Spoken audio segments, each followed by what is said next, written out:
네, 논주모연구소의 김성환 소장입니다. 이제 이 대분류에 대한 것은 마지막이 될 것 같은데,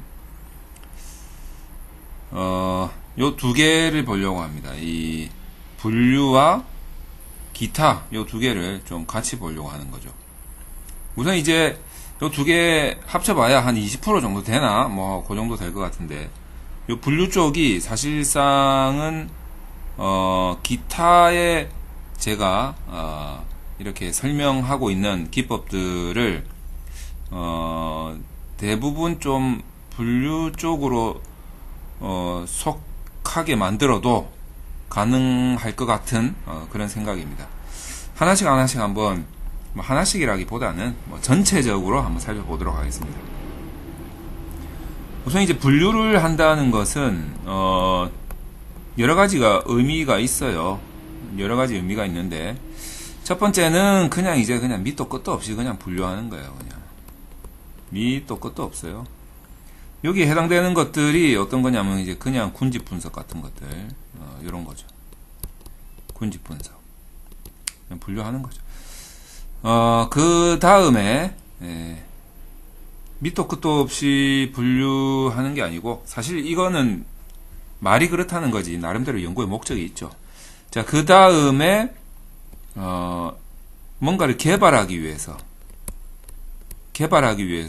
분류하는 것들 뭐가 있습니까? 요인 분석 같은 것들이 있죠. 이런 것들이 대표적으로 있습니다. 그 다음에는 뭔가 의사결정을 하기 위해서 분류를 하는 거죠.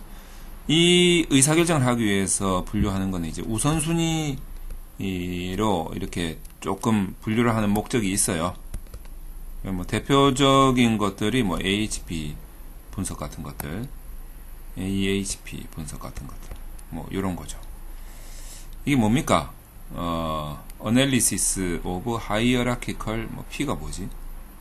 프로세스인가? 뭐 하여튼 뭐 모르겠어요. 하여튼 그런 약자인데, 계층적 의사결정 분석이죠. 계층적 의사결정 분석이에요. 이렇게 그 P가 약자가 정확하게 뭔지 모르겠네. 하여튼 한번 여러분들이 사전 한번 찾아보세요. 한번 이렇게 구글 같은데 검색해 보면, 저도 이게 막 약자라든지 용어라든지 이런 거는 뭐 까먹었다가 외웠다가 그런 것 같아요. 뭐 사람 머리가 한계가 있는 거죠. 자, 그리고 제가 여기에 적어 놓은 거는 그냥 대표적인 건 그냥 생각나는 대로 적은 거예요. 그냥 대표적으로 생각나는. 더 있죠. 많아요. 이거 말고도 뭐 또 이것들이 응용되기도 하고 막 그렇단 말이에요. 그러면 예를 들면은 응용편으로 한번 가볼까요? 군집 분석을 해가지고 이제 군집이 분류가 됐을 거 아니야. 뭐 뭔지는 모르겠는데 이렇게 분류가 됐을 거 아니에요. 이렇게. 그거를 이제 예를 들어서 이제 그 사람들의 성별이라든지 뭐 이런 개인적 배경하고 요렇게 또 같이 요 두 가지의 관계를 또 이렇게 살펴보는 거죠. 그거를 교차 분석으로 살펴보는 거죠. 교차 분석 같은 거예요. 왜냐면 얘도 집단이고 얘도 집단이기 때문에 집단끼리는 교차 분석을 해야 되겠죠. 뭐 요렇게 해가지고 개인적 배경에 따른 어떤 성향을 보는 것, 이런 것들을 우리가 어떤 분석적인 기법 용어로는 시장 세분화 분석이라고 하죠. 시장 세분화 분석이다. 뭐 이렇게 또 이야기를 하기도 하고, 그 다음에 요인 분석 같은 경우 뭔가 개발하기 위해서 하는 것들, 뭐 요인 분석도 그렇고, 약간 목적은 다르지만 MDS 같은 경우에 이거 다차원 척도죠. 다차원 척도로 개발하기 위해서 쓰기도 합니다. 다차원 척도가 원래 어떤 거냐면 이 안에 이제 시간이라든지 그 어떤 거리의 속성이 들어가 있는 거죠. 그래가지고 요거를 주로 어디 많이 쓰냐면 마케팅 용도로 많이 씁니다. 삼각김밥 같은 거, 삼각김밥 요렇게 있으면 이거는 이제 김치맛, 자 요거는 참치맛, 자 요거는 뭐가 있지, 뭐 불고기 맛 이렇게 있는데, 김치맛은 김치맛 50개, 참치맛 50개, 불고기맛 50개를 똑같이 대전, 자 서울, 대전, 대구, 부산 뭐 이런 식으로 똑같이 나누었더니, 그러니까 얘도 150개, 150개, 150개, 150개 했더니 서울에서는 불고기 김밥만 많이 팔린단 말이지. 그러니까 김치 참치가 남는단 말이지, 재고가. 근데 이제 부산 같은 경우에는 김치가 잘 팔리고 나머지 두 개가 재고가 남는단 말이지. 이런 거 같은 경우는 이렇게 이제 거리라는 속성이 들어가지 않습니까? 이제 요때 다차원척도 분석을 하면, 어떤 놈이 어디에 많이 팔리니까 서울에는 불고기를 50개 주고 김치를 한 20개 주고 참치를 한 10개만 주라, 뭐 이런 식으로 이제 재고 관리를 할 수 있는 뭐 그런 거 차원에서 분석하는 거, 다차원척도. 그 다음에 시간이 들어가는 거는 어떤 거냐면, 지도가 이렇게 있는데 여기 이제 옛날에 백제잖아. 백제인데 여기 고분이 발견이 된 거라. 이런 막 옛날에 백제 땅이었는데 여기 보니까 막 고분이 발견돼요. 이제 요거 보면 여기서 여기까지 거리도 나오고, 그 다음에 그 무슨 탄소 성분 이렇게 재면은 이제 시간대도 나오잖아요. 거리하고 시간이 있으니까 이게 어느 나라에 어떤 시절에 뭐를 위해서 만든 거다, 뭐 이런 거 이제 분석할 때도 다차원척도 이런 거 이제 쓰이고 있죠. 그래서 사학과 같은데, 사학과, 역사학과, 사학과나 경영학과 이런 데에서 다차원척도가 많이 쓰이고 있다, 뭐 이런 이야기입니다. 이것도 뭐 어떤 뭔가 이제 개발하기 위해서 이제 그런 용도도 있지만, 이제 그냥 이 요인 분석처럼 개발하기 위해서 하는 경우도 있다, 뭐 이렇게 말씀드릴 수가 있겠죠. 뭐 개발하기 위해서 요것만 쓰이는 건 아닙니다. 뭐 여러 가지 다른 분석들을 응용해서도 쓰일 수가 있으니까. 그렇죠. 여기 이제 더해서 요인 분석 더해서 이제 신뢰도 분석도 하고 막 그렇죠. 뭐 그런 것들. 그 다음에 의사결정과 관련된 것은 AHB뿐만 아니라 뭐 DEA 해가지고 요 두 개 합쳐서 뭐 델파이다, 뭐 요렇게 부르기도 하지만, 의사결정을 하기 위해서 질적 연구로 봐서는 FGI 같은 것도 포함이 되죠. FGI, 포커스 그룹 인터뷰 해가지고 집단 아니다, 뭐죠? 심층 집단 면접이라고 볼 수 있겠죠.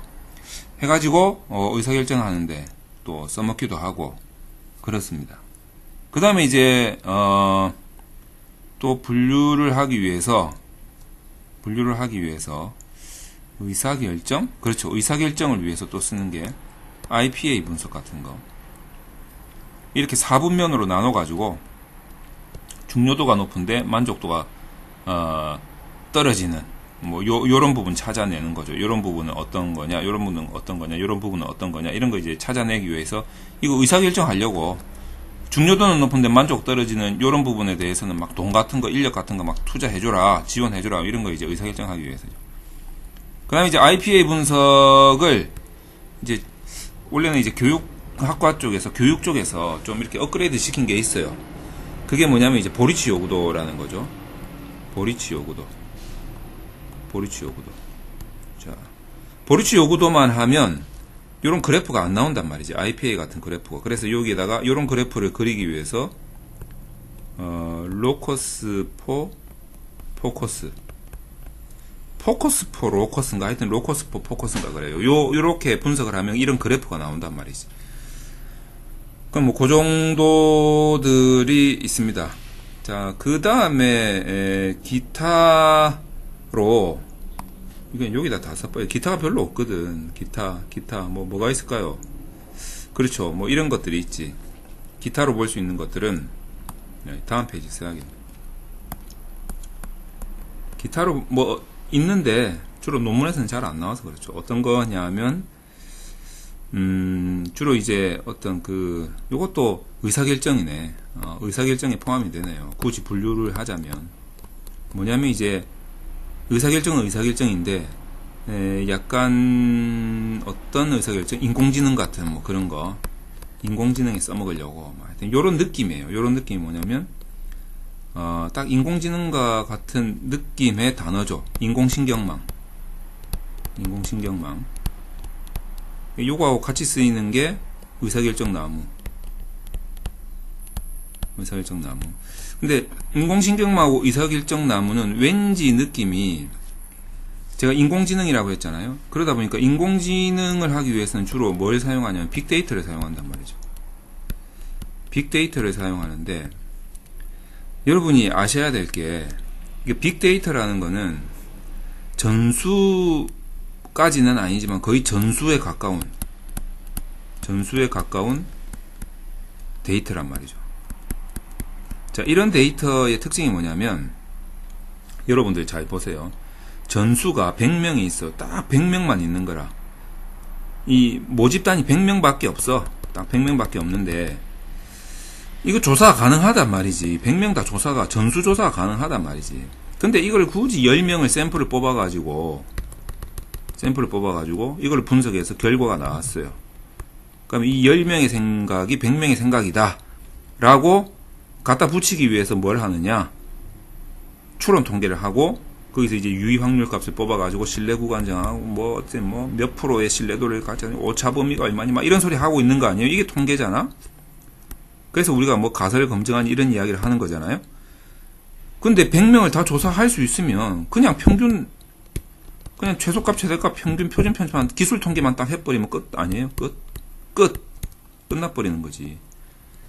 통계가 뭐가 필요 있어? 물론 이것도 평균도 통계이긴 한데, 이런 추론 통계가 뭐가 필요 있냐 이거죠. 기술 통계로 끝나버리는데. 다 조사했는데. 그러니까 빅데이터라는 것은 사실상 기술 통계로 끝날 수 있는 것들이죠. 그러지 않습니까? 이게 무슨 추론 통계, 유의 확률이니 신뢰 구간이 뭐가 필요해요? 그냥 다 조사할 수 있는데. 그런 차원에서 하는 것이 인공신경망 의사결정나무 분석의 약간 그런 느낌이에요. 반드시 그렇다는 건 아니지만 그런 느낌인데, 이게 사실상 빅데이터는 아니단 말이지 또. 전수는 아니단 말이지 또.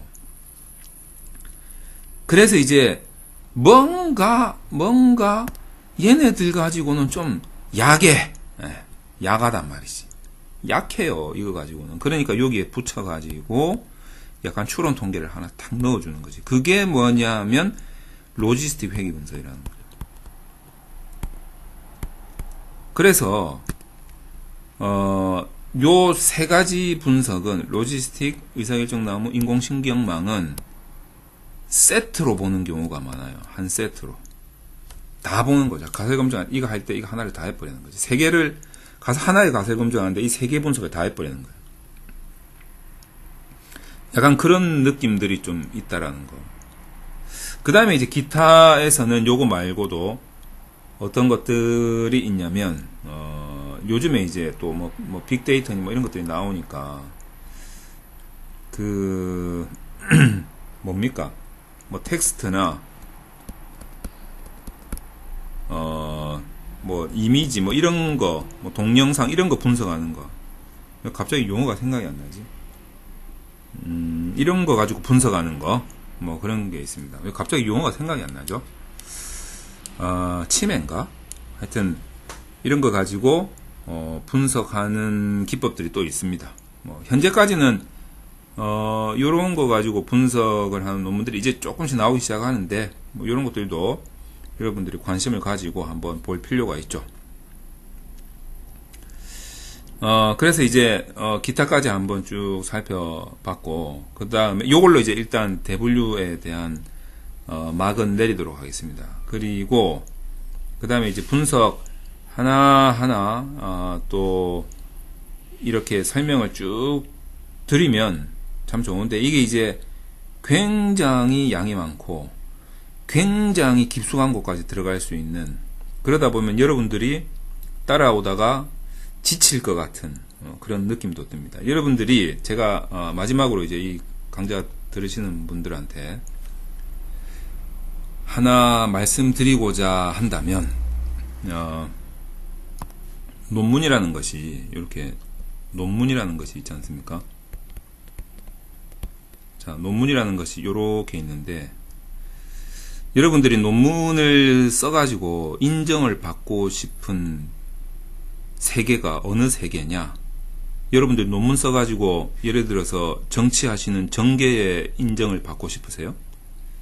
아니면 여러분들이 논문을 써가지고 기업 하시는 분들한테 인정을 받고 싶은 것인가요? 업계? 또는 여러분들이 논문을 써가지고 무슨 뭐 연예인들한테 인정을 받고 싶은가요? 연예계? 여러분들이 논문을 써서 뭐 사회에서 인정을 받고 싶으신가요? 사회계라는 게 있을지는 모르겠지만 결국 다 아니단 말이죠. 이것도 아니고 이것도 아니고 이것도 아니고 이것도 아니에요. 여러분들이 논문을 써서 인정을 받고 싶으신 곳은 어디냐면 바로 학계입니다. 학계에서 인정을 받고 싶은 거죠. 그래서 오죽해야 논문이 학술 연구 논문의 줄임말이다 이거죠. 학술 연구 논문의 줄임말이 논문입니다. 그래서 학계에서 인정을 받고 싶은 것이고 학계에서 인정을 받아야 되는 겁니다. 그러다 보니까 논문이라는 것은 사실 학문적으로 접근을 해야죠. 그래서 지금 당장의 이슈가 되더라도 사회에서 이슈가 된다, 정치에서 이슈가 된다, 업계에서 이슈가 된다, 뭐 연예계 쪽에서 이슈가 된다 하더라도 그것이 학문적인 근거에 의해서 나온 연구 문제가 아니다. 그러면 학계에서는 인정을 못 받아요. 뭐 여러분들이 뭐 연예계에서 인정을 받든 업계에서 인정을 받든 그거는 둘째 문제고 학계에서 인정을 못 받는다. 그리고 그 학문적인 근거 위에서 나온 연구 문제이다면 이걸 이제 굉장히 객관적으로 풀어야 된다는 거죠. 과학적이고 객관적이고. 그래서 풀어서 나온 결과가 곧바로 정계나 업계나 사회나 연예계 뭐 이런 곳에서 바로 써먹을 수 있다? 그거를 원하는 게 아니다라는 거죠. 학술적으로 가치가 있느냐 이걸 보는 거죠. 학술적으로. 이 근거와 어떤 차별화를 가지는가 학술적으로 그 차별화에 의해서 학술적인 가치가 만들어지겠죠. 평가가 되고. 그래서 사실 이 학문의 세계가 저도 공부를 하면서 느끼는 거지만 학문의 세계는 정말로 끝이 없다. 끝이 없어요. 계속 만들어지고 파도 끝이 없어요. 그러니까 논문 자체도 굉장히 깊고 오묘하고 끝이 없다라는 거죠. 그래서 제가 지금 이런 유튜브에 동영상을 강좌를 예를 들어서 한 32억 9,500 87만 하여튼 이렇게 수많은 강좌를 찍어도 아마 끝이 안 날 거예요. 지금 제가 올리는 강좌는 뭐라고 하면 되겠습니까? 그냥 그 끝을 없는 학문을 찾아서 가는 저의 외로운 여정에서 나온 몇 개 안 되는 요령이다 라고 생각을 하고 있습니다. 이제 그거를 수많은 사람들이 이런 요령들을 또 터득하고 또 배우고 해가지고 이제 그 요령들이 합치면 이제 엄청나게 커지겠죠. 합치면 어마어마하게 커질 거다. 자, 그렇게 되지 않을까라는 생각이고, 그래서 제가 지금 인과관계 모형에서 여러 가지 이제 기법들이 막 있단 말이죠. 차이 뭐 엄청 막 하나 다 세부적으로 설명에 들어가면 이제 어마어마한 세계가 펼쳐지는 거죠. 어마어마한 세계가 펼쳐집니다. 그러니까 이제 이런 부분들을 제가 다 할 수 있을지는 모르겠어요. 이제 어느 선에서는 이렇게 딱 한번 그어야 될 텐데 다 하기가 힘드니까. 그래서 그 중에서도 자주 쓰이는 거, 논문에서 많이 쓰이는 거 이런 거 위주로 설명을 좀 드리겠지만, 자, 이 강좌와 더불어 이 유튜브에서 하는 강좌가 뭐 좀 한계가 있죠. 한계가 있어요. 그러니까 뭐 실습도 잘 안 되고 이러니까. 그래서 이제 제가 오프라인 강좌를 좀 병행해서 해야 되지 않을까라는 생각도 듭니다. 마침 또 논준모 사이트에 그런 의견이 들어왔어요. 그 채팅창에.